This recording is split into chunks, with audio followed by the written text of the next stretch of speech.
I never thought silence could be so loud. Standing in my kitchen that rainy Tuesday afternoon, watching the water streak down windows I'd cleaned just that morning, I felt something inside me shatter with such force that I wondered if the neighbors might hear it. But no, this was the kind of breaking that happens in perfect silence, the kind that leaves you wondering if you're still breathing. "Your house stinks. I'm moving in with Dad." The words hung in the air like smoke after an explosion, toxic and impossible to clear away. My 17-year-old son, my Jake, who I'd rocked to sleep through countless nights, whose scraped knees I'd kissed, whose dreams I'd listened to over morning pancakes, stood there in my doorway with his father's cruel mouth and eyes that looked right through me as if I were nothing more than an inconvenience. The door slammed with such violence that the ceramic angel on my kitchen counter, a Mother's Day gift he'd made in 3rd grade, all crooked edges and paint smudged with fingerprints, trembled on its base. For a moment, I thought it might fall and shatter, adding one more broken thing to this moment. But it held on, just like I did. My house doesn't stink. I know this because I've spent the last 18 years making sure it smells like home, like fresh bread and vanilla candles, like the lavender fabric softener I use on his sheets every week, like the lemon oil I rub into the wooden table where he used to do his homework while I made dinner. This house smells like love, if love has a scent. But apparently, love isn't enough anymore. If you enjoy stories about real people facing real pain, please subscribe to our channel. We're trying to reach 1,000 subscribers, and it really helps our work. And comment to let me know what city you're watching from. Your support means everything. I stood there for what felt like hours but was probably only minutes, staring at that door, waiting for him to come back, waiting for him to remember who raised him, who sat up all night when he had pneumonia at age 6, who worked double shifts at the diner to pay for his soccer cleats, who cheered louder than any other parent at every game even when my voice was already hoarse from hours of encouraging him. But he didn't come back. The rain kept falling, washing away whatever was left of my illusions about motherhood being enough, about love being reciprocated, about children remembering the hands that fed them when they were hungry. I walked through my house, our house, seeing it suddenly through his eyes. The faded sofa where we used to watch movies together, him curled against my side even when he got too big for such tenderness. The kitchen table that bore the ring stains from countless cups of hot chocolate during homework sessions. The hallway walls covered with his school photos, each one marking another year of my life defined by being his mother. What did he see that I couldn't? What had I become in his eyes that made him want to escape to his father's sterile apartment across town? His father, who'd walked away when Jake was 3 years old, claiming he wasn't ready for the responsibility of fatherhood. His father, who'd paid court-ordered child support but never showed up for Christmas mornings or birthday parties. His father, who'd suddenly reappeared 6 months ago with a new car, new clothes, and new promises about the life he could provide. I found myself in Jake's room, surrounded by evidence of 18 years of my devotion. The bookshelf I'd assembled piece by piece when he was in kindergarten, my hands cramped from following instructions I barely understood. The desk where I'd helped him with math homework, both of us frustrated to tears but never giving up. The bulletin board still covered with report cards and certificates and photos of friends who probably had no idea their mothers' hearts were breaking in kitchens just like mine. His bed was unmade, sheets tangled from restless teenage sleep, and I found myself smoothing them out of habit. How many times had I stood in this exact spot, tucking him in, listening to his stories about school and friends and dreams for his future? When had I stopped being part of those dreams? When had I become the obstacle he needed to overcome rather than the foundation he could build upon? The rain was getting harder now, drumming against his bedroom window with increasing urgency. I wondered if he was already at his father's apartment, already complaining about the woman who'd sacrificed everything to give him a life worth living, already forgetting that every comfort he'd ever known had been purchased with my love, my labor, my sleepless nights worrying about his future. I caught my reflection in his dresser mirror and barely recognized the woman staring back at me. When had I gotten so tired? When had the lines around my eyes deepened into permanent creases? When had my shoulders started curving inward as if trying to protect my heart from the next inevitable blow? I looked like what I'd become. A 56-year-old woman whose entire identity had been built around loving someone who'd decided she wasn't worth loving back. The phone rang, startling me from my thoughts. For one desperate moment, I thought it might be Jake, calling to apologize, to explain that he'd spoken in anger and didn't mean those cutting words. But it was my sister Linda, her voice cheerful and oblivious to the catastrophe that had just destroyed my world. "Hey, how are things? I was just thinking about you and wondered if you wanted to grab lunch this weekend." How was I supposed to explain that things weren't just bad? They were over. That the child I'd built my entire life around had just walked away as if 18 years of devotion meant nothing? That I was standing in his empty room, wondering who I was supposed to be if I wasn't his mother? "Things are fine," I heard myself say, the lie coming easily after years of practice. "Just the usual. You know how teenagers are." But Linda didn't know, because her children still called every Sunday, still brought their own children over for holidays, still treated her like the woman who'd earned their respect through decades of unconditional love.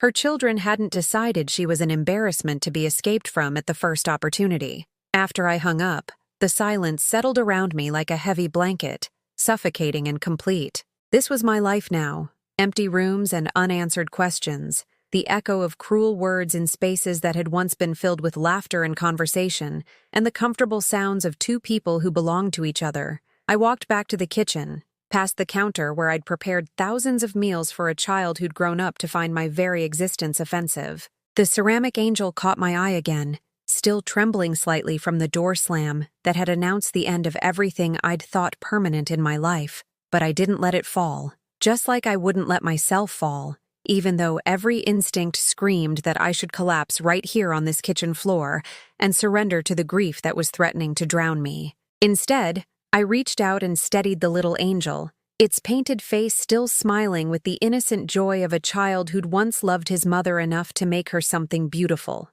Outside, the rain continued falling, and somewhere across town, my son was probably celebrating his freedom from the woman who'd never stopped believing he was the most precious thing in her world. But here in my house that doesn't stink, surrounded by evidence of a love that apparently wasn't enough, I stood my ground. Because that's what mothers do. We stand, even when standing feels impossible, even when our children walk away, even when silence becomes the loudest sound we've ever heard. We stand, and we wait, and we hope that love will find a way to bring them home, even when hope feels like the cruelest joke of all. The first week passed like a fever dream. I kept expecting Jake to walk through that door, maybe sheepish, maybe still angry, but walk through nonetheless. I'd catch myself setting 2 plates on the table before remembering that dinner was now a meal for one.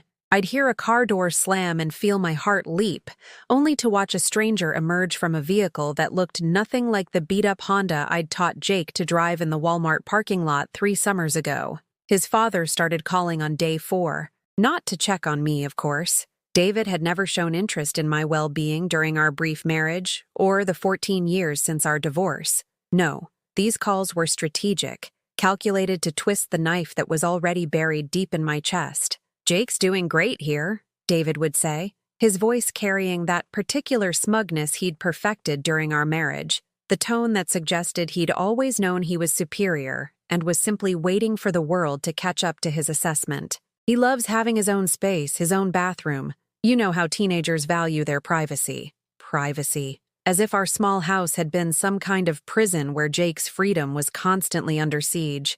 As if the bathroom we'd shared for years, where I'd taught him to shave, where we'd laughed over his first attempts at styling his hair, had been a source of shame rather than intimacy. "He's already made friends with some kids in my building," David continued, each word designed to carve away another piece of my heart. "Kids with goals, you know, college plans, career ambitions. It's good for him to be around people who understand what success looks like." The implication hung between us like poison gas. Jake had been surrounded by failure in my house, by small dreams and modest aspirations. David's apartment complex was populated by the kind of people who drove new cars and wore clothes that didn't come from discount stores, people whose children went to private schools and summer camps that cost more than I made in 6 months. I wanted to remind David that Jake's college fund, the one I'd been contributing to since he was born, $25 here, $50 there, scraped together from tip money and overtime shifts, was what had made it possible for him to even consider higher education. I wanted to point out that the goals and ambitions Jake possessed had been nurtured in my kitchen over homework sessions that lasted until midnight, encouraged through every small success, and comforted through every disappointment. but I said nothing. Because mothers who fight for their children are seen as possessive, desperate, unable to let go. Mothers who defend themselves are labeled bitter and vengeful. So I absorbed David's casual cruelty the way I'd learned to absorb everything else. Silently, privately, adding it to the collection of wounds I carried in places no one could see. Jake finally called on day 8. Not to apologize, not to explain, certainly not to ask if I was okay. He called because he needed something. "Mom, I left my soccer cleats in the garage," he said, his voice flat and businesslike, as if he were speaking to a secretary rather than the woman who'd bought those cleats, who'd driven him to practice 3 times a week for 6 years, who'd cheered until her voice gave out at every game where he scored a goal.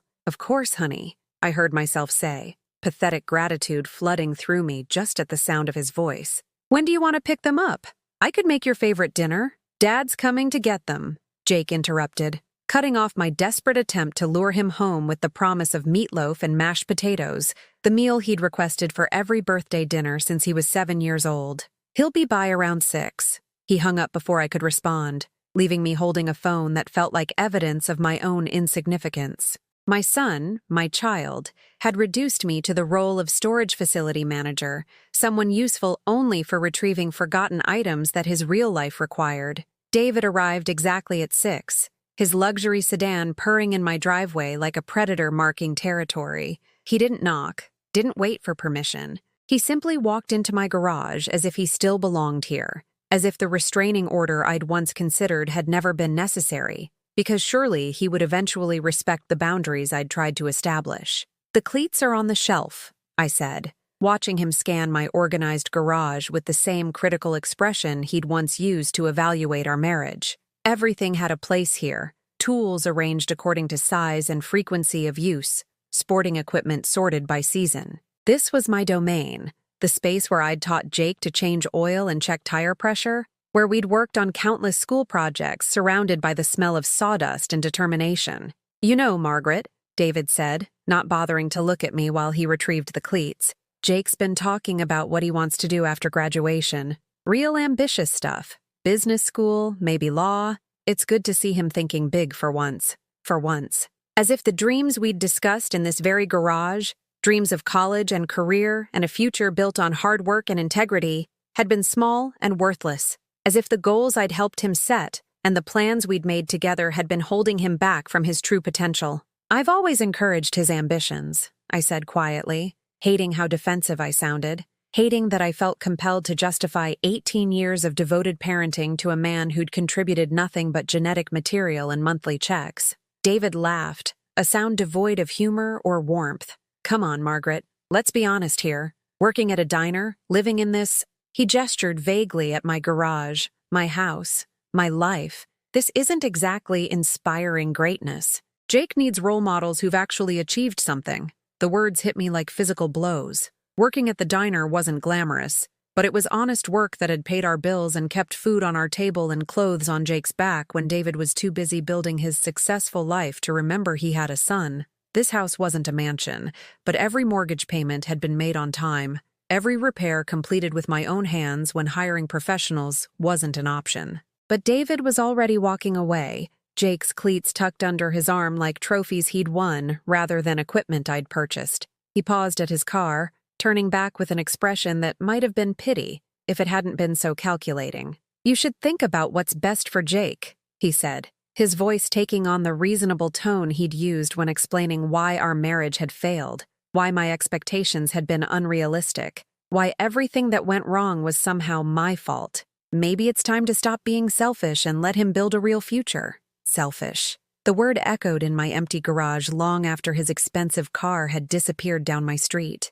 18 years of putting Jake's needs before my own, of working extra shifts to pay for his sports equipment and class trips, of dating no one seriously because my son's stability was more important than my loneliness, and I was the selfish one. That night, I found myself scrolling through old photos on my phone, searching for evidence that David was wrong, that what Jake and I had built together was real and valuable, and worth fighting for. Here was Jake at age 5, gap-toothed and grinning, holding up a crayon drawing of our family, stick figures holding hands in front of a house with smoke curling from the chimney. Here he was at 10, muddy and triumphant after his first soccer win, my arm around his shoulders while he held his trophy like it was made of solid gold. And here, from just 6 months ago, was Jake at 17, rolling his eyes while I insisted on taking his picture before prom. He was annoyed but not cruel, still my boy even as he grew into a man. When had that changed? When had affection turned to embarrassment?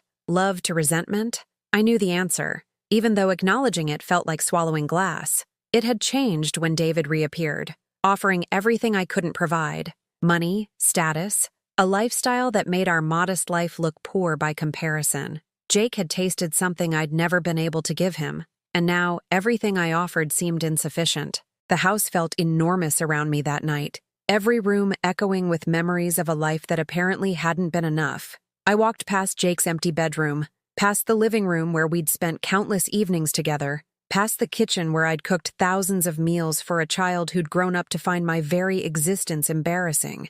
But even in my devastation, even in the crushing weight of rejection and betrayal, something deep inside me refused to break completely. Maybe it was stubborn pride. Maybe it was maternal instinct. Maybe it was just the muscle memory of survival that had carried me through David's abandonment years ago. Whatever it was, it whispered a truth I wasn't ready to hear yet. This wasn't over. Children make mistakes, even 17-year-old children who think they know everything about the world. Hearts can change, perspective can shift, and sometimes the love that seems lost forever finds its way home through paths we never expected. But that night, surrounded by silence and the lingering scent of betrayal, I simply held on to that whisper and tried to remember how to breathe in a world where loving someone completely apparently wasn't enough to keep them. 3 weeks into my new life as a discarded mother, I decided to try what every parenting book had ever recommended: meeting my child where he was. If Jake wanted space from me, if he needed to explore this new world his father had opened up for him, then I would respect that. I would be patient, understanding, supportive from a distance. I would prove that loving someone meant wanting what was best for them, even when it tore your heart to pieces. I started small, a text message here and there, nothing demanding or clingy, just gentle reminders that I was thinking of him. Hope you had a good day at school. Or, saw your favorite cookies on sale and thought of you. The responses, when they came at all, were brief and cold. K, or thanks, or sometimes nothing at all, leaving me staring at my phone screen like a woman possessed, analyzing those single letters for hidden meaning, for any trace of the boy who used to call me just to tell me about a funny thing that happened in chemistry class. His 18th birthday was approaching, a milestone I'd been anticipating since the day he was born. I'd always imagined it would be a celebration of everything we'd accomplished together, a recognition of how we'd survived his father's abandonment and built something beautiful from the wreckage. I'd been planning it for months, had even started saving for a car down payment, thinking we could shop for his first real vehicle together, something that would carry him into adulthood with pride and independence. But when I called to ask about his birthday plans, Jake's voice carried an exhaustion that felt designed to wear me down. "Dad's throwing me a party," he said, the words delivered with casual brutality. "At his place. It's going to be really nice.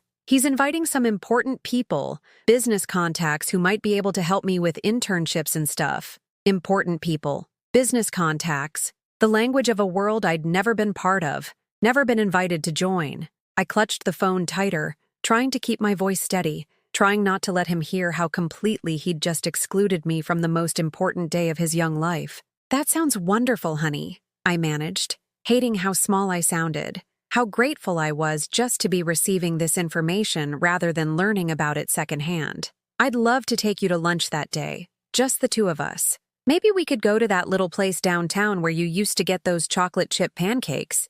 "I'm pretty busy that week," Jake interrupted, his tone suggesting that lunch with his mother ranked somewhere below doing laundry on his list of desirable activities. "But thanks anyway. Thanks anyway." As if I were some distant relative making a polite offer rather than the woman who'd been celebrating his birthday for 18 years, who'd made homemade cakes shaped like dinosaurs and soccer balls and whatever else had captured his imagination that particular year. I hung up and sat in my kitchen, staring at the calendar where I'd marked his birthday with a heart, the way I'd done every year since he was old enough to understand what birthdays meant. The heart looked pathetic now, childish and desperate, evidence of a love that apparently embarrassed the person it was meant to honor. But I couldn't give up. Something deeper than pride, stronger than hurt feelings, compelled me to keep trying. I drove to the mall that weekend, spending money I couldn't really afford on a gift I hoped might bridge the growing chasm between us. A nice watch, something he could wear to job interviews and important meetings, something that said I believed in his future even if I wasn't going to be part of it. The party invitation never came. I learned about it the way I learned everything about my son's life now, by accident, through fragments of information that felt like glass in my throat. Mrs. Peterson from down the street mentioned seeing Jake in a suit, looking so handsome as he got into his father's car. "Big celebration tonight?" she asked with the innocent curiosity of someone who assumed mothers were naturally included in their children's important moments. I smiled and nodded, as if I'd simply forgotten to mention the party I wasn't invited to, as if my absence was a choice rather than a rejection. Mrs. Peterson had known Jake since he was a toddler, had watched me walk him to school every day for years when I couldn't afford a car. What would she think if she knew the truth? What would any of them think? All these neighbors who'd witnessed 18 years of devoted motherhood, who'd seen me at every school event and soccer game, cheering louder than anyone else for the boy who was now too ashamed to include me in his celebration. That evening, I sat in my car outside David's apartment complex, not stalking, not planning to crash the party, just needing to see some evidence that my child was happy, even if his happiness excluded me entirely. Through the windows of David's unit, I could see people moving around, hear the distant sound of laughter and conversation. Jake was in there somewhere, surrounded by his father's friends and colleagues, learning to navigate a social world where mothers like me were invisible, irrelevant, embarrassing reminders of humble beginnings that successful people preferred to forget. I watched a woman arrive carrying an expensive-looking gift bag, her clothes and jewelry speaking of a lifestyle I'd never been able to provide. She was probably someone's mother too, but the kind who belonged at parties like this, who enhanced rather than diminished her child's social standing. I imagined Jake introducing her to his friends, his voice carrying none of the embarrassment that had crept in whenever he mentioned me lately. The gift I'd bought sat on my passenger seat, still wrapped in paper I'd chosen carefully, thinking he might like the deep blue color. It looked cheap and pathetic next to what I'd glimpsed through those windows, a sad offering from a woman who didn't understand that love couldn't be purchased at discount stores or expressed through homemade birthday cakes. I drove home without delivering it, adding that wrapped package to the growing collection of gestures that had nowhere to go, love that had no recipient, maternal impulses that had become socially unacceptable. The real devastation came the following Monday, when I ran into Jake at the grocery store where I'd taken a part-time job to supplement my diner income. I was stocking shelves in the cereal aisle, wearing the polyester vest that marked me as someone whose opinions didn't matter, whose presence was purely functional. Jake appeared at the end of the aisle with two kids I didn't recognize, boys his age wearing clothes that cost more than I made in a week. They were laughing about something, their voices carrying the casual confidence of young men who'd never doubted their place in the world. "Jake!" I called out before I could stop myself, my face lighting up with the automatic joy that seeing my child had always triggered, regardless of circumstances. He looked up, and I watched his expression shift from surprise to something that looked almost like panic. His friends turned to see what had captured his attention, their curious gazes landing on me with the disinterest reserved for retail workers and other functionally invisible people. "Hey," Jake said finally, his voice carefully neutral, designed to acknowledge my existence without claiming any connection to me. I walked toward them, still smiling, still hoping this might be the moment when he remembered who I was, when he introduced me to his friends with something approaching pride. "How are you, honey? How was school today?" The endearment hung in the air between us like an accusation. I watched Jake's jaw tighten, saw him glance at his friends, gauging their reaction to this unexpected encounter with someone who clearly knew him too well to be dismissed politely. "I'm fine," he said, taking a small step back, creating physical distance that matched the emotional chasm he'd been building between us. "Just picking up some stuff." One of his friends, a boy with perfectly styled hair and expensive sneakers, looked me up and down with the casual cruelty that comes naturally to teenagers who've never faced real hardship.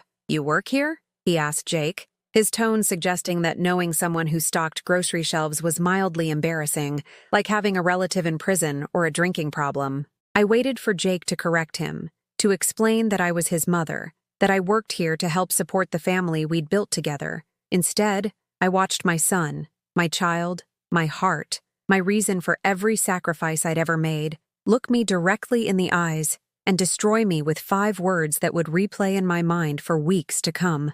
No, she just works here. The dismissal was so complete, so perfectly calculated to erase 18 years of connection, that for a moment I forgot how to breathe. I stood there in my ugly vest, surrounded by boxes of cereal that suddenly felt like the weight of every failed dream, watching my son walk away with his friends as if I were exactly what he'd made me, a stranger whose existence had no relevance to his life. That night, I sat on my kitchen floor and finally let myself cry the way I'd been needing to cry for weeks. Not the quiet tears I'd been shedding into my pillow, but the kind of sobbing that comes from deep in your chest, from places you didn't know could hurt this much. I cried for the mother I'd been, for the child I'd lost, for the 18 years of love that had apparently meant nothing when measured against his father's money and social connections. But even through my devastation, even as I grieved the death of everything I'd thought unbreakable between us, some small part of me refused to give up entirely, because I knew something Jake had forgotten, something David had never understood. Real love doesn't disappear just because it's rejected. It transforms,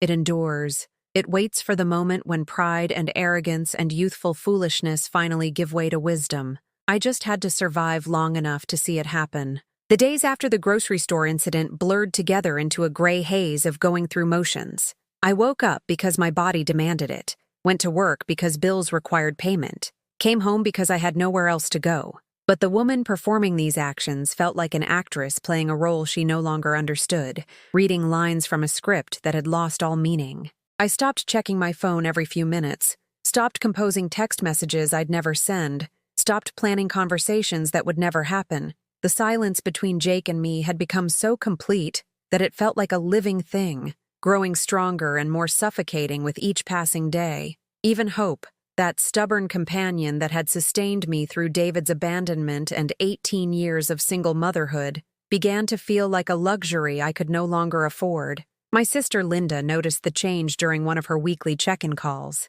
"You sound different," she said, her voice carrying the careful concern of someone who wanted to help but wasn't sure how. "Tired? Are you taking care of yourself?" "Taking care of myself." The phrase felt foreign, almost laughable. For 18 years, taking care of myself had meant taking care of Jake. My health mattered because he needed me healthy. My happiness mattered because children needed to see their mothers smile. My future mattered because it was intertwined with his, because everything I did was building toward the moment when I could step back and watch him soar, proud of the foundation we'd created together. Now, with Jake gone and my maternal purpose stripped away, taking care of myself felt like maintaining a house that no one would ever visit again. What was the point of eating well when there was no one to cook for? Why exercise when there was no one who needed me strong? Why plan for a future that felt empty of everything that had ever given it meaning? "I'm fine," I told Linda, because the alternative, explaining that my son had erased me from his life as cleanly as deleting a computer file, would require more energy than I possessed. Just busy with work and things. But I wasn't fine, and the pretense was becoming harder to maintain. I found myself standing in Jake's doorway for long minutes, not cleaning or organizing or even remembering, just staring at the space he'd occupied, trying to understand how 18 years of shared life could simply vanish as if they'd never existed. His room had become a museum of abandoned love. The soccer trophies we'd celebrated together gathering dust on shelves I'd painted when he was 12, and decided his childhood decorations were babyish. The books I'd read to him every night until he was old enough to read himself, their spines cracked from countless bedtime stories. The bulletin board still covered with achievements I'd helped him earn, report cards signed with my proud signature, certificates from programs I'd driven him to every week, photos of moments when being his mother felt like the most important job in the world. I started having conversations with the empty air, practicing words I'd never get to say. "I'm proud of you, and I love you, and I'm sorry I wasn't enough." The sound of my own voice in that empty house became unbearable, so I stopped speaking altogether, unless someone at work required a response. Even then, my words felt rusty, unused, like tools left out in the rain too long. The breaking point came on a Thursday evening in November, exactly 6 weeks after Jake had slammed my door for what I now realized might be the last time. I was sitting at my kitchen table, staring at a birthday card I'd bought for David's mother, a woman who'd never acknowledged my existence during our marriage, but who sent Jake $20 bills every Christmas with notes about what a special grandson he was. The card was generic, something about celebrating another year of life and hoping for happiness ahead. I'd bought it because maintaining family connections had always been part of my job as Jake's mother, because even though David's family had never accepted me, they were still Jake's relatives and I'd never wanted my shortcomings to cost him those relationships. But sitting there with that card in my hands, I realized the futility of the gesture. Jake probably didn't even know I sent these cards. David's mother certainly didn't care. I was performing meaningless rituals from a life that no longer existed, going through motions that served no purpose beyond maintaining the illusion that I still mattered to someone. I tore the card in half, then in half again, until the pieces were too small to tear further. The sound of ripping paper echoed in my quiet kitchen like applause for a decision I should have made weeks ago. Why was I still trying to be the mother of a child who'd chosen to forget I existed? Why was I maintaining connections to people who'd never wanted me connected to them in the first place? That night, I did something I'd never done in 18 years of motherhood. I cleared out Jake's room, not in anger, not as punishment, but with the mechanical efficiency of someone cleaning out the belongings of the deceased. I folded his clothes and put them in boxes, wrapped his trophies in newspaper, took down the photos and certificates and evidence of our shared history. The process should have been devastating, but instead, I felt nothing, a numbness so complete that it frightened me more than grief would have.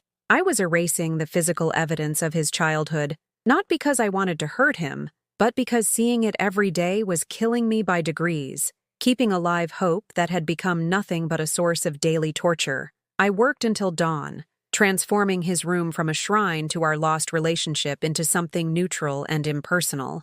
A guest room, I told myself, though I couldn't imagine who would ever stay there. The boxes went into the garage, stacked neatly beside tools he'd never borrowed and Christmas decorations that might never see another holiday celebration. When I was finished, I stood in the doorway of what had been Jake's room and felt something die inside me that I hadn't realized was still alive. The hope that had sustained me through his cruelest words, through David's manipulations, through the complete destruction of everything I'd thought permanent, that hope finally gave up its ghost, leaving behind a hollow space that felt too big for my body to contain. I called in sick to work that day, not because I was physically ill, but because I couldn't imagine putting on my uniform and pretending to care about other people's grocery needs when my own life had been reduced to empty rooms and abandoned purposes. I sat in my living room, surrounded by furniture I'd bought when Jake was small, when I'd still believed in futures that included Sunday morning pancakes and homework help and teenagers who grew into adults who called their mothers just to say hello.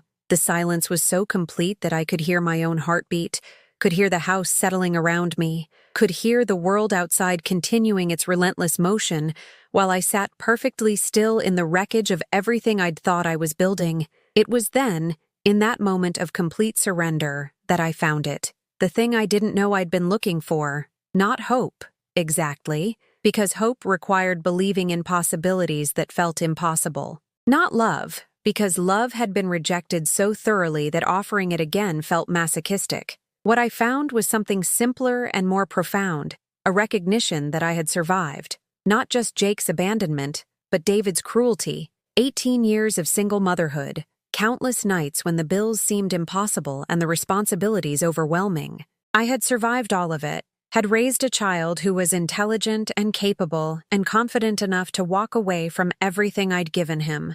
Maybe that was enough. Maybe survival itself was a kind of victory, even when it didn't feel like one. Maybe 18 years of love that had been rejected was still 18 years of love that had existed, that had shaped both of us in ways that couldn't be undone by cruel words or deliberate forgetfulness. I sat in my quiet house and let that recognition settle over me like a blanket. I had loved completely and lost completely, but I had not been destroyed. Broken, yes. Wounded beyond anything I'd imagined possible, but still here, still breathing, still capable of something. I didn't know what that something might be yet, but for the first time in weeks, The not knowing felt like possibility rather than despair. Maybe there was still a story being written here, even if I couldn't see its ending yet. Maybe this wasn't the conclusion I'd feared, but a pause between chapters, a moment of necessary darkness before something new could begin. The thought was fragile, barely more substantial than a whisper, but it was mine, and it was real, and for now that was enough to keep me moving forward into whatever came next. Something shifted in me during the days that followed, subtle as morning light creeping across a windowsill, barely noticeable until suddenly the whole room had changed. I stopped waiting for the phone to ring. I stopped checking social media for glimpses of Jake's life with his father. I stopped rehearsing conversations that would never happen, and stopped composing apologies for crimes I was no longer certain I'd committed. Instead, I began to watch, not with the desperate hunger of a mother trying to catch fragments of her lost child's existence, but with the quiet attention of someone learning to see clearly for the first time in years. I watched how people moved through their lives, how they carried themselves, how they spoke to each other. I observed the subtle dynamics of power and respect, the ways people claimed space or surrendered it, the difference between being heard and being dismissed. At the diner where I'd worked for 8 years, I started noticing things I'd been too busy to see before. How some customers looked right through me while others made eye contact. How my voice changed depending on who I was serving. How I automatically made myself smaller and more accommodating when faced with anyone who seemed more important or successful than myself. I'd spent so many years focused on being what Jake needed that I'd forgotten to notice what I needed, what I wanted, what I deserved from the world beyond my role as his mother. Mrs. Chen, the diner's owner, was a woman in her 70s who'd built her business from nothing, who commanded respect through quiet competence rather than loud demands. I began studying her interactions with difficult customers, the way she could defuse tension without backing down, how she maintained her dignity even when dealing with people who clearly considered her beneath their notice. "You've been different lately," she told me one Tuesday afternoon as we cleaned the coffee station together. "Calmer, less," she paused, searching for the right word, "less scattered." Scattered. The description stung because it was accurate. For years, I'd been living in a constant state of emotional emergency, always responding to someone else's needs, always reactive rather than intentional. Even my thoughts had been scattered, worrying about Jake's grades, his social life, his future, his relationship with his father, his opinion of me. I'd been like a radio constantly scanning stations, never settling on one clear signal. But now, in the aftermath of losing everything I'd thought essential to my identity, a strange clarity was emerging. Without Jake's approval to seek or his needs to anticipate, I was discovering what my own thoughts sounded like when they weren't being drowned out by maternal anxiety. I started reading again, something I'd abandoned when Jake entered high school and demanded more attention, more driving to activities, more involvement in his increasingly complex social and academic world. The library became my refuge after work, a place where I could sit quietly with books that had nothing to do with parenting or relationships or the daily maintenance of other people's happiness. It was there, between the stacks of psychology and self-help books, that I found myself drawn to stories of women who'd survived abandonment, betrayal, complete upheaval of everything they'd thought permanent in their lives. Not the cheerful, everything happens for a reason books that promised easy healing, but the raw, honest accounts of women who'd had to rebuild themselves from the ground up when the foundations of their lives crumbled. One story in particular caught my attention, a woman whose husband had left her after 25 years, taking not just his belongings but her entire social circle, her sense of identity, her financial security. What struck me wasn't her eventual triumph, but something she'd written about the quiet months after the initial devastation. I learned that rock bottom has excellent Wi-Fi. You can see everything clearly from down there. The phrase made me laugh out loud in the library's hushed atmosphere, drawing a sharp look from the librarian. But it was true. From this place of complete loss, I could see patterns in my life that had been invisible when I was living inside them. How I'd spent 18 years trying to earn Jake's love instead of simply giving it. How I'd allowed David's contempt to shape my sense of worth long after our divorce. How I'd made myself so small and accommodating that people naturally assumed I had nothing important to contribute. I began carrying a small notebook, writing down observations that struck me throughout the day. Not profound insights or life-changing revelations, just small moments of clarity that felt worth preserving. Mrs. Henderson never says please when she orders coffee, but she tips well. Power has many languages. Jake inherited his father's ability to make people feel grateful for scraps of attention. I've been apologizing for taking up space since I was 12 years old. The writing became a meditation, a way of processing 18 years of accumulated experiences through a lens that wasn't clouded by the desperate need to be loved. I remembered conversations differently now, understanding undertones I'd missed when I was focused on keeping everyone happy. I could see how many times I'd been dismissed or ignored, how often my opinions had been overlooked, how regularly my contributions had been minimized or forgotten entirely. But I also remembered moments of strength I'd forgotten, times when I'd stood up for Jake at school, demanding better treatment from teachers who wanted to write him off, times when I'd negotiated payment plans with creditors, refusing to be bullied or shamed about temporary financial difficulties, times when I'd made decisions that seemed impossible but turned out to be exactly right, trusting instincts I'd learned not to value. One evening, while organizing old photos for storage, I came across a picture of myself from Jake's 8th birthday party. I was laughing at something he'd said while cutting his cake, my face bright with genuine joy, my posture confident and relaxed. I stared at that woman for a long time, trying to remember what it felt like to inhabit her body, to move through the world with that kind of natural ease. She hadn't been worried about taking up too much space or saying the wrong thing. She'd been present, engaged, comfortable in her own skin. She'd known her worth because it wasn't dependent on anyone else's approval. It came from inside, from the satisfaction of doing work that mattered, loving people who deserved it, creating a life that felt meaningful and authentic. When had I lost her? When had that confident woman been replaced by someone who apologized for existing, who measured her value by other people's reactions, who'd forgotten that love freely given was a gift rather than a debt to be repaid? I carried that photo with me for days, pulling it out during breaks at work, studying it like a map to territory I'd once known how to navigate. The woman in the picture had something I needed to remember, not just happiness, which was too dependent on circumstances beyond my control, but a deeper sense of belonging in her own life, a knowledge that she had every right to be exactly where she was. My mother's voice came back to me then, words I hadn't thought about in years. She'd died when Jake was 10, but before her illness took her, she'd pulled me aside during one of his soccer games and said something that hadn't made sense at the time.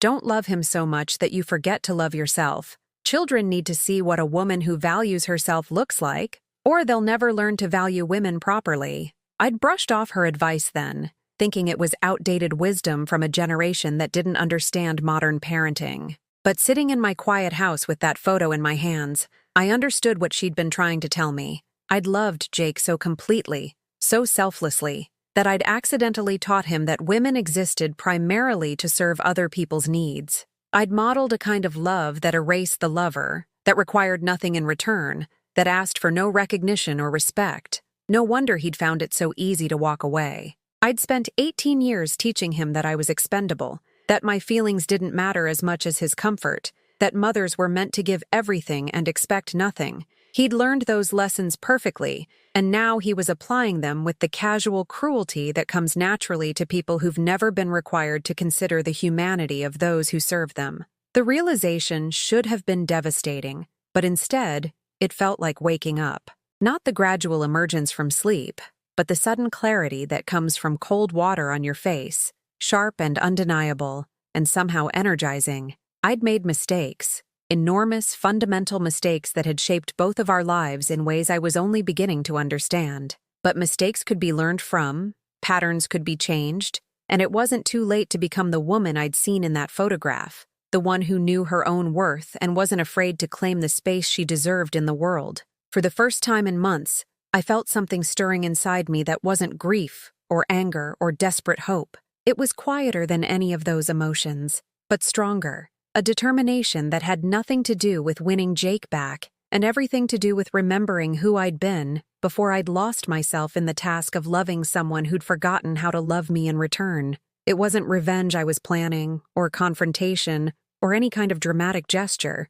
It was something simpler and more radical. I was going to stop apologizing for existing and start living like I deserved to be here. The changes started small, so subtle that even I didn't notice them at first. I began standing straighter at work, making eye contact with customers who'd grown accustomed to my downcast gaze. When someone was rude, instead of absorbing their irritation and apologizing reflexively, I responded with calm professionalism that somehow made their behavior seem childish rather than justified. "Thank you for your patience," I'd say when someone complained about wait times, my voice steady and unbothered rather than defensive. The phrase acknowledged their concern without accepting blame for circumstances beyond my control. It was a small thing, but I could see how it shifted the dynamic, how people responded differently when I refused to shrink under their displeasure. Mrs. Chen noticed first. She'd been watching me with increasing curiosity for weeks, and one Friday afternoon she asked me to stay after closing to help with inventory, something she'd never requested before. "You're different," she said without preamble, her hands busy counting coffee filters while her eyes studied my face. "Stronger. More—" She paused, searching for the English word she wanted. "More like yourself. More like myself." The phrase resonated in ways I hadn't expected. For so many years, I'd been like a television with poor reception, constantly adjusting my signal to match what I thought other people wanted to see. Never quite clear, never quite authentic. But lately, something had shifted. The static was clearing, revealing a person I'd almost forgotten existed. I started making small changes to my daily routine, not dramatic gestures, but quiet assertions of preference and choice.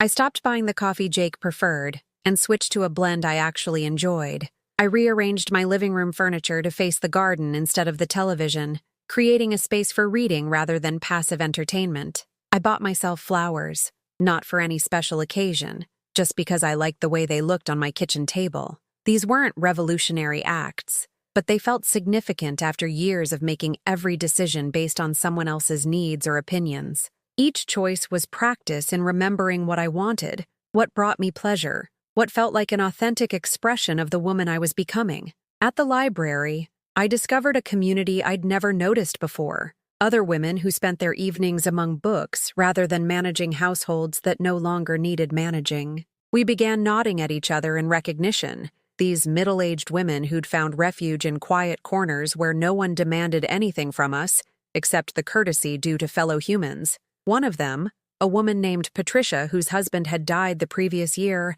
started small conversations about the books we were reading. She had intelligent eyes and the kind of stillness that comes from surviving something devastating without losing your essential self. "I used to think libraries were for people who couldn't afford to buy books," she told me one evening as we walked to the parking lot together. "Now I understand they're for people who need to remember they're not alone in the world, even when they're sitting by themselves." Her words stayed with me as I drove home through neighborhoods where families were settling into their evening routines, where mothers were probably doing dishes while teenagers did homework and fathers watched television. I'd once been part of that rhythm, but now I moved through the world differently, less connected to domestic obligations, but more connected to something larger, to the community of women who'd learned to find themselves in solitude rather than losing themselves in service. I began writing letters I would never send, pages and pages of thoughts I needed to express without the burden of anyone needing to receive them.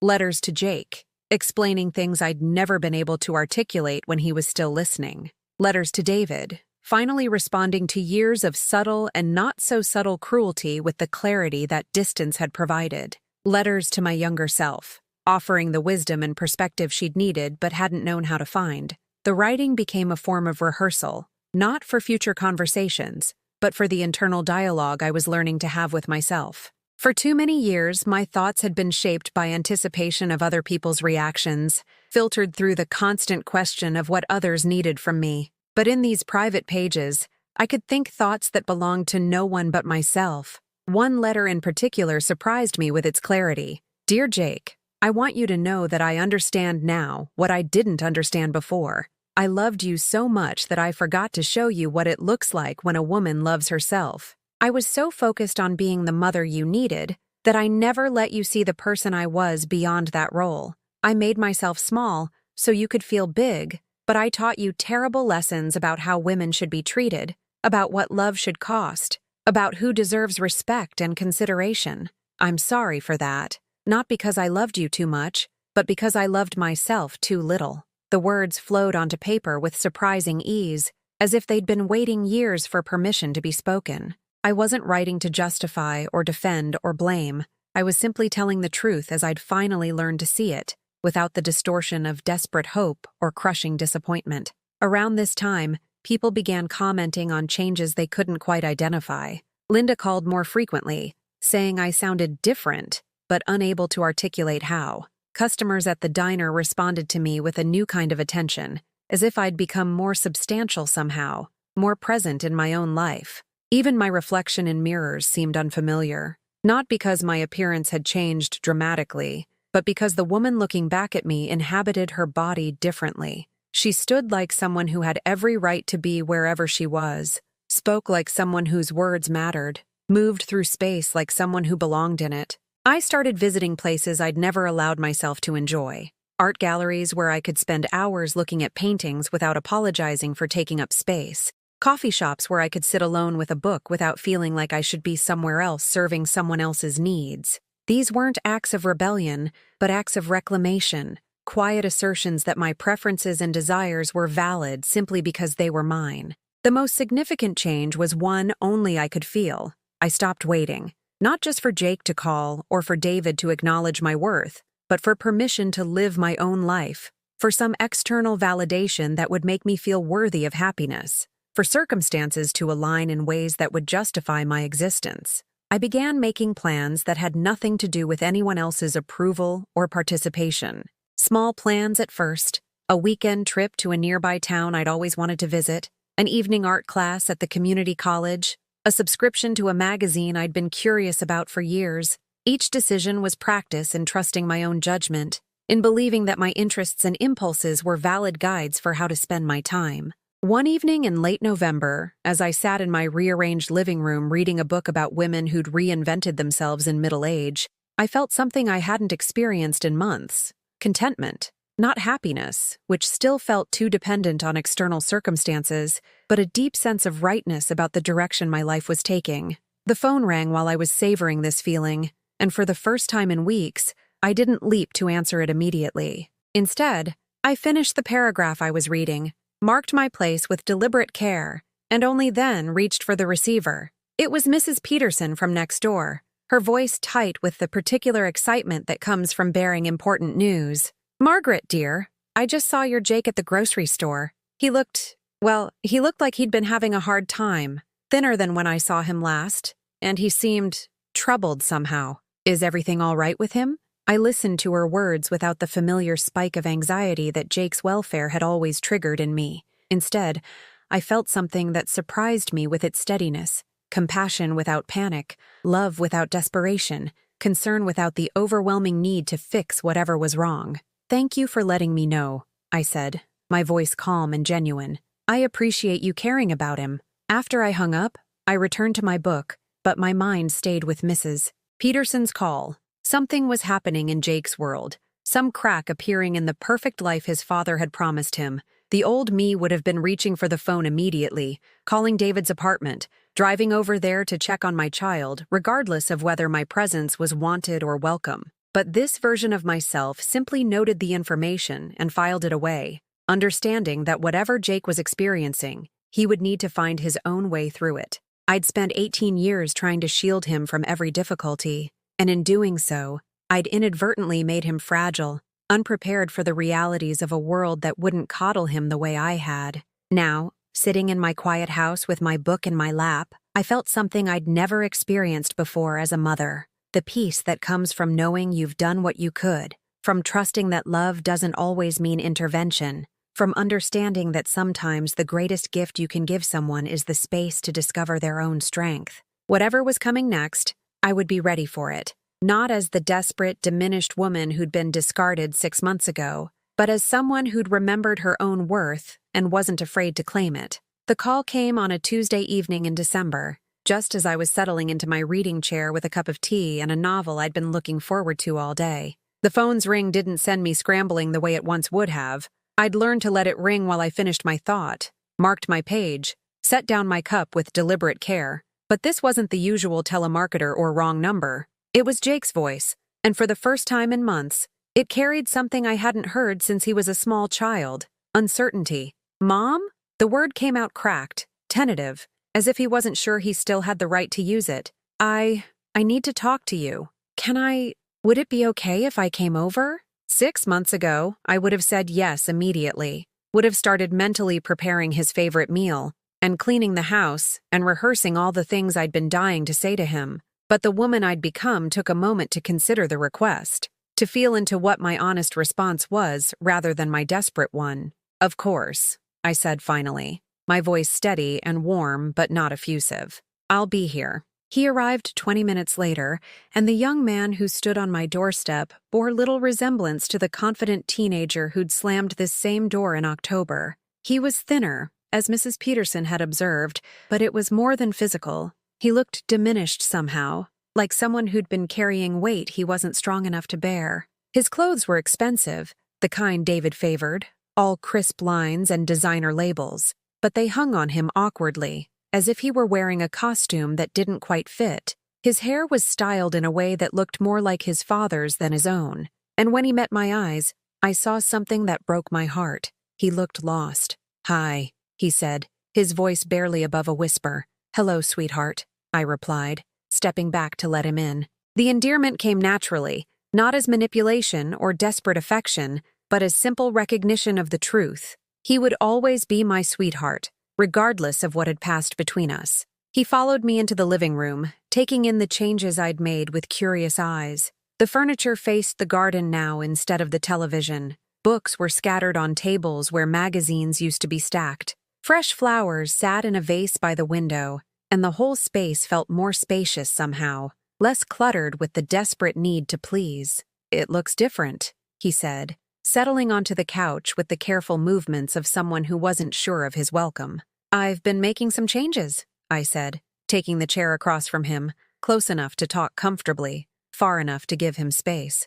"Would you like some tea? I was just having some." He nodded, and I went to the kitchen to prepare another cup, giving him time to gather whatever courage had brought him here. When I returned, he was staring at his hands, his shoulders curved inward in a posture I recognized from his childhood, the way he used to sit when he had something difficult to confess. "I've been thinking," he began, then stopped, as if the words were harder to form than he'd expected. "About things, about what happened, about—" He looked up at me then, and I saw tears gathering in his eyes. "About what I said to you."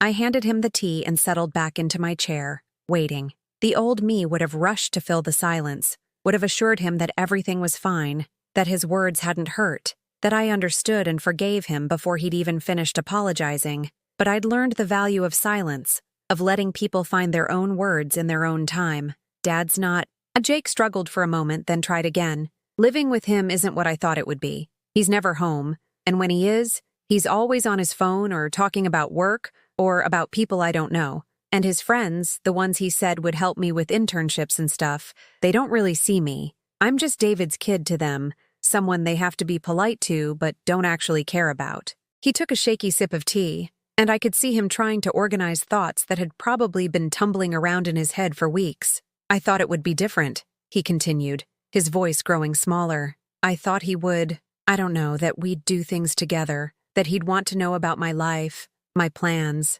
But mostly, he just talks about himself, about his work, about how successful he is. And when I try to tell him about school or friends or anything that matters to me, he gets this look like he's waiting for me to finish so he can talk about something more important." I felt my heart constricting, not just with sympathy for Jake's pain, but with recognition. This was exactly how David had treated me during our marriage, as if my thoughts and feelings were minor inconveniences to be endured, rather than contributions to be valued. "And the apartment," Jake went on, his words coming faster now, as if a dam had burst inside him. "It's like a hotel room. Everything is white and clean and expensive, but it doesn't feel like home. There are no pictures of us, no memories, nothing that shows I exist there. It's just his space that I'm allowed to occupy." He set down his teacup with trembling hands and looked around my living room again, at the photos on the mantel that chronicled his entire childhood, at the Afghan I'd knitted during his infancy draped over the back of the sofa, at all the accumulated evidence of 18 years of shared life. "This feels like home," he whispered, and the words came out like a confession, like something he'd been trying not to admit even to himself.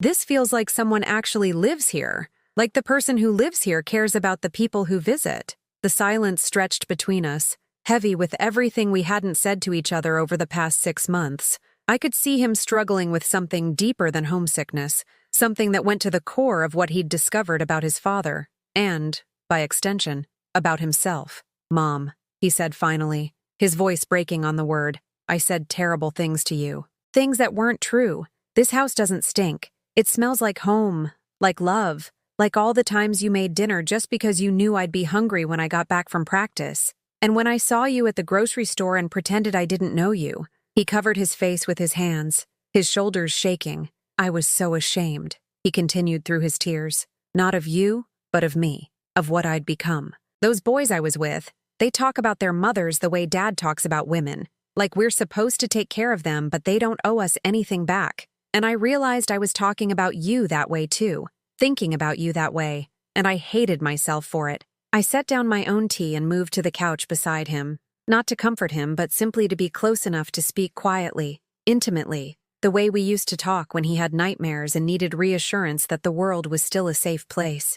"Jake," I said softly, "I need you to understand something. The way your father treats people isn't about them. It's about him. He treats women badly because he doesn't respect women, not because women don't deserve respect. He treated me badly because he needed to feel superior to someone, not because I wasn't worthy of love." He looked at me then, with eyes that seemed older than they had 6 months ago, eyes that had seen something they couldn't unsee. "I'm starting to understand that," he said. "But Mom, I treated you badly too. I said your house stinks. I acted like I was embarrassed of you. I pretended not to know you when you were just trying to say hello. I became someone I don't want to be. And now?" I asked, keeping my voice gentle but direct. "Who do you want to be now?" The question hung in the air between us, and I could see him considering it seriously, not just giving me the answer he thought I wanted to hear, but actually wrestling with what kind of person he wanted to become. "I want to be someone who treats people with respect,"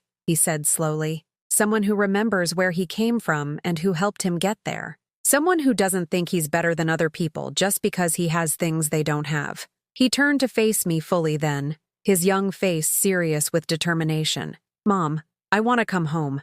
Not because Dad's apartment is uncomfortable or because I miss your cooking, though I do miss those things. I want to come home because this is where I learned what love actually looks like, and I'm afraid if I stay away much longer, I'll forget." The words I'd been waiting months to hear, but they landed differently than I'd expected. Instead of relief or triumph or vindication, I felt something quieter and more complex, a deep satisfaction that had nothing to do with being proven right, and everything to do with witnessing my child's growth into someone capable of recognizing his own mistakes and choosing to correct them.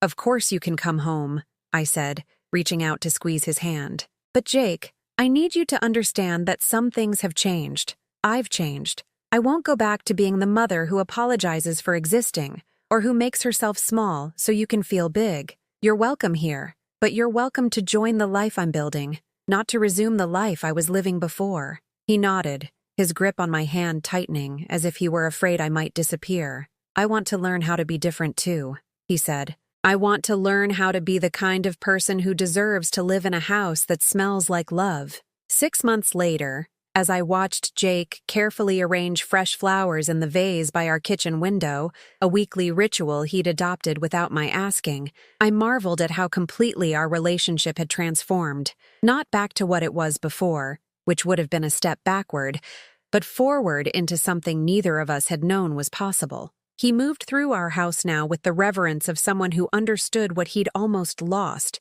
who'd learned the difference between a place that shelters you and a place that sees you. Every morning, he made coffee for both of us before school, not as penance, but as practice in the kind of thoughtfulness that creates a home, rather than simply occupying one. "Mrs. Chen called yesterday," he said, settling into the chair across from me with his steaming mug. "She wants to know if I'd be interested in working at the diner this summer, learning the business side of things." I looked up from the book I'd been reading, a memoir by a woman who'd started her own company at 55 after her children left home. "What did you tell her?" "That I'd love to, if it's okay with you." He paused, studying my face with the careful attention he'd learned to pay to other people's feelings. "I know it's where you work. and I don't want to make things weird or uncomfortable, but I think I'd like to learn about running a business from someone who built something real instead of just inheriting it or buying it with other people's money. The contrast between this conversation and the ones we'd had a year ago was so stark it sometimes felt surreal. The Jake who'd been embarrassed by my diner job had been replaced by someone who saw Mrs. Chen's success story as something worth studying, who understood that building something meaningful mattered more than the prestige others might attach to it. I think that's a wonderful idea, I said, and meant it. Mrs. Chen has a lot of wisdom to share, and she doesn't offer that opportunity to many people. He smiled, the genuine expression I'd missed more than I'd realized, then grew serious. Mom, I need to tell you something. Dad's been calling. My coffee cup paused halfway to my lips, but I felt no spike of anxiety, no sudden tension in my shoulders. David's attempts to regain control over the situation had become predictable, increasingly desperate as he realized that both Jake and I had moved beyond his ability to manipulate us. What does he want? I asked, my voice calm and genuinely curious rather than fearful. The same thing he always wants, Jake said with a maturity that still surprised me sometimes. To be the center of attention, to have people fighting over him, to feel important. He keeps saying I made a mistake coming back here, that I'm wasting my potential, that I'll regret choosing you over him. He took a sip of coffee, considering his words carefully. But the thing is, I didn't choose you over him. I chose myself over the person he wanted me to become. I chose kindness over cruelty, substance over status, real relationships over transactions. The wisdom in his words took my breath away. This was what I'd hoped for during all those years of bedtime stories and homework help and Sunday morning conversations. Not that he would choose me, but that he would choose well, that he would develop the kind of character that would guide him toward what was real and valuable in life. I'm proud of you, I said simply, because elaborate praise had never been his style, and mine was changing too. The dramatic emotional displays that had once characterized our relationship had been replaced by something quieter, but more solid, the steady recognition of each other's worth that didn't need constant affirmation to remain true. Jake's return had rippled through our small community in ways I hadn't anticipated. Mrs. Peterson had stopped by the week after he came home, ostensibly to borrow a cup of sugar, but really to satisfy her curiosity about our reconciliation. He looks different, she'd observed, watching through my kitchen window as Jake washed his car in the driveway. Not the desperate activity of someone trying to impress others, but the methodical care of someone who appreciated what he had. More settled, more like himself, more like himself. The same phrase Mrs. Chen had used about me months earlier, and I understood now what it meant. Jake had returned not to the boy he'd been before leaving, but to the person he was meant to become. Someone who'd learned to value character over status, substance over appearance, connection over conquest. The transformation hadn't been without its challenges. Some of his friends from his father's world had drifted away when it became clear he wasn't going back to that lifestyle. But new friendships had emerged, relationships built on shared interests and mutual respect, rather than social positioning and financial comparisons. David's reaction to losing his influence over Jake had been predictably vindictive. He'd stopped paying child support, though at 18, Jake was no longer entitled to it anyway. He'd made snide comments to mutual acquaintances about Jake's regression and my manipulation. He'd even shown up at the diner once, making a scene about wanting to talk sense into his son, until Mrs. Chen had quietly but firmly escorted him out. But his attempts to reclaim control only highlighted how much both Jake and I had changed. Where once his disapproval would have sent me into spirals of self-doubt, now it simply confirmed that we were moving in the right direction. David's anger was the anger of someone who'd lost power over people who no longer needed his approval to feel worthy. There's something else, Jake said, interrupting my thoughts. I've been thinking about college, about what I want to study. For months after his return, college had been a subject we'd approached carefully. His grades from the previous semester, earned while living with David, had suffered from the emotional turmoil of that period. But more importantly, his sense of what he wanted from his education had changed completely. I don't want to study business like Dad always said I should, he continued. I want to study education, maybe social work. I want to do something that helps people, that makes a difference in ways you can actually see. The career path he was describing would never make him wealthy in the way David measured wealth. But I could see the excitement in his eyes when he talked about it. the sense of purpose that had been missing when he'd been parroting his father's ambitions. "That sounds perfect for you," I said, and watched his shoulders relax with relief. He'd been worried, I realized, that I might share David's priorities, that I might push him toward more lucrative but less fulfilling options. "I've been looking at schools," he went on, "and I found this program that focuses on working with at-risk youth, kids who are dealing with family problems or economic challenges. I keep thinking about how different my life might have been if I hadn't had you to come home to, if I hadn't learned what stable love looks like." His words hung in the air between us, carrying weight I don't think he fully understood. This was what I'd been working toward for 18 years without knowing it. Not raising a child who would make me proud, but raising a young man who would use his privilege and advantages to help others, who would recognize the gifts he'd been given and pay them forward. That evening, after Jake had left for his part-time job at the local community center, a position he'd found himself, working with middle school kids who needed tutoring and mentorship, I sat in my garden with a cup of tea and allowed myself to feel something I'd been afraid to acknowledge: complete satisfaction with the choices I'd made. Not everything had turned out the way I'd planned. My marriage had failed. My son had temporarily rejected me. My financial situation remained modest by anyone's standards. But the life I'd built, the relationships I'd cultivated, the person I'd become through surviving loss and betrayal, and the complete dismantling of everything I'd thought permanent, all of it had led to this moment of deep contentment with my own existence. My phone buzzed with a text from Jake, helping Marcus with his math homework. "Reminded me of all those nights you helped me. Thank you for teaching me that patience is a form of love." I smiled, slipping the phone back into my pocket without feeling the need to respond immediately. He would know I'd received his message, would know I was proud of him for passing along what he'd learned. The desperate need to communicate constantly, to confirm connection through frequent contact, had been replaced by the quiet confidence that comes from relationships built on solid ground. The garden around me was coming into full bloom, flowers I'd planted during the darkest period of my life. When Jake was gone and I was learning to live for myself rather than through others, they'd grown slowly, quietly, putting down roots while I wasn't watching, just as I had. A year ago, I'd measured my worth by whether my son needed me, by whether my love was returned, by whether the people I cared about validated my existence through their approval and attention. But the woman sitting in this garden, watching the sunset paint her flowers golden, had learned a different way of being in the world. I was worthy, because I existed, because I'd survived, because I'd chosen kindness when cruelty would have been easier, because I'd learned to love without desperation, and to give without keeping score. I was worthy because I'd raised a son who would make the world a little better by being in it, and because I'd finally remembered that my life had value, independent of anyone else's recognition of that fact. Jake came home as the last light was fading, his face bright with the satisfaction that comes from meaningful work. He joined me in the garden, settling into the chair beside mine with the comfortable ease of someone who knew he belonged exactly where he was. "Good day?" I asked. "The best," he replied, then added quietly, "I'm grateful every day that I found my way back to this, to you, to who I actually am, when I'm not trying to be someone else." We sat together in the gathering darkness, surrounded by the flowers that had taught me patience, in the house that had always smelled like love, finally understanding that some stories don't end with dramatic victories or devastating defeats, but with the quiet recognition that you've become exactly who you were meant to be. And sometimes, that's the most beautiful ending of all.